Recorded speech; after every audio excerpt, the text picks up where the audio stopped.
Hi, I'm Rev Myron. I'm a minister through Pathways of Light, and I've been a Course in Miracles student for over 40 years.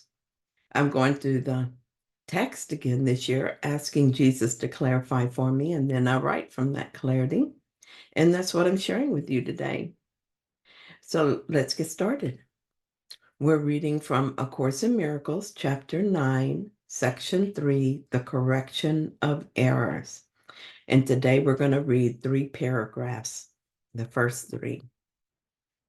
So paragraph 1 tells us the alertness of the ego to the errors of other egos is not the kind of vigilance the Holy Spirit would have you maintain.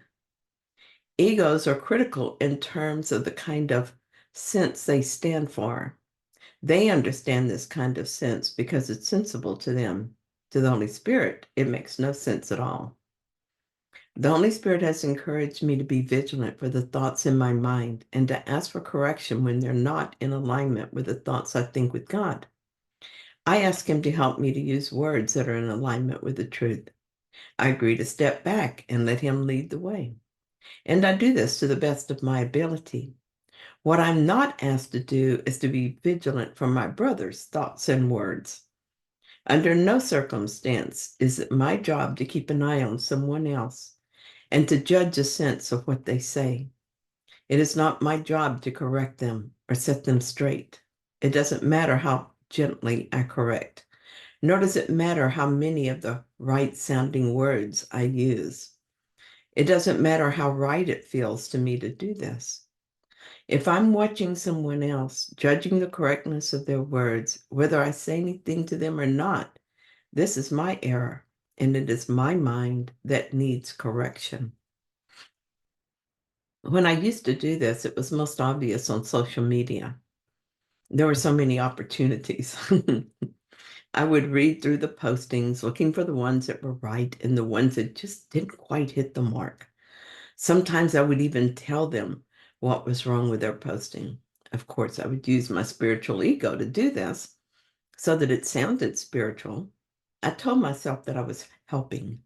None of that was true. I was just using the ego to decide what made sense to it. Now I always try to respond only to a direct question. If it is appropriate, I might add my own experience, but I am vigilant for my motive because my spiritual ego is alive and well. I can indulge it or I can disregard it. My choice. In all my groups, the guidelines are to share from our experience and never correct another. I always try to live this. When I fail to do so, I forgive myself and try again. Paragraph 2 says, to the ego, it is kind and right and good to point out errors and correct them. This makes perfect sense to the ego, which is unaware of what errors are and what correction is. Errors are of the ego, and correction of errors lies in the relinquishment of the ego. When you correct a brother, you are telling him that he is wrong. He may be making no sense at the time, and it is certain that if he's speaking from the ego, he will not be making sense. But your task is still to tell him he is right. You do not tell him this verbally if he's speaking foolishly. He needs correction at another level because his error is at another level. He is still right because he is the Son of God. His ego is always wrong, no matter what it says or does. So here's the way I use this information. If my brother is speaking from his ego, he is always mistaken, just as I am when I speak from the ego. But what I know is that no matter which part of the mind we identify with, both my brother and myself are the Son of God. We are perfect and wholly innocent. We may be confused about what we are, but that does not change what we are. I know that what someone says or does in no way defines what they are.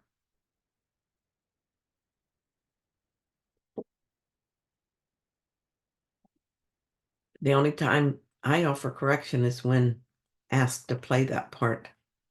If the person I'm speaking with asks me a direct question, I will allow teaching to come through me. But even then, I'm not in doubt about what my brother is, nor am I in doubt about what I am. I am the messenger, the teacher of God. I am just allowing information to be relayed through me to the best of my ability. The correction is not on the level of reality, but on the level of ego. I think that when Jesus says that it is my task to tell my brother he's right, what he means is that it is my task to recognize the truth of him. In doing so, I recognize the truth of me, too, since there is only one mind shared by all of us. What is true of my brother is true of me. If I believe something that is not true of my brother, I will believe it is the same for me. If it is not true if it is from the ego, but what I believe will inform my thoughts, words, and actions and convince me that the untruth is true. So paragraph 3 tells us, if you point out the errors of your brother's ego, you must be seen through yours, because the Holy Spirit does not perceive his errors. This must be true since there is no communication between the ego and the Holy Spirit. The ego makes no sense, and the Holy Spirit does not attempt to understand anything that arises from it. Since he does not understand it, he does not judge it, knowing that nothing the ego makes means anything. I long to reach the point where I see as the Holy Spirit sees.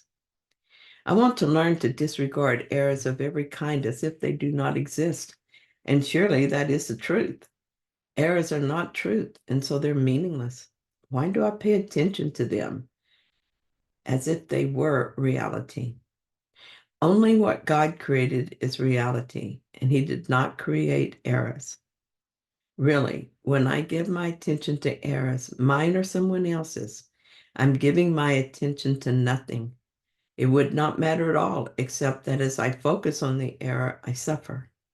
I cannot enter into God's presence if I attack his son.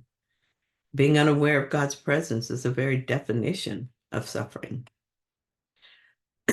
Today, I'm asking for help. I'm asking the Holy Spirit to bring my attention to those moments when I'm staring, mesmerized at the error. Help me to snap out of it, Holy Spirit. I know this is always about healing my own mind. If I see an error, it can only be that I'm seeing through the error in my mind. I'm seeing the error in another because I believe in error. I think it is real and I think it matters. That is the error in my mind. So no matter where I see the error, my only function is to accept the atonement for myself.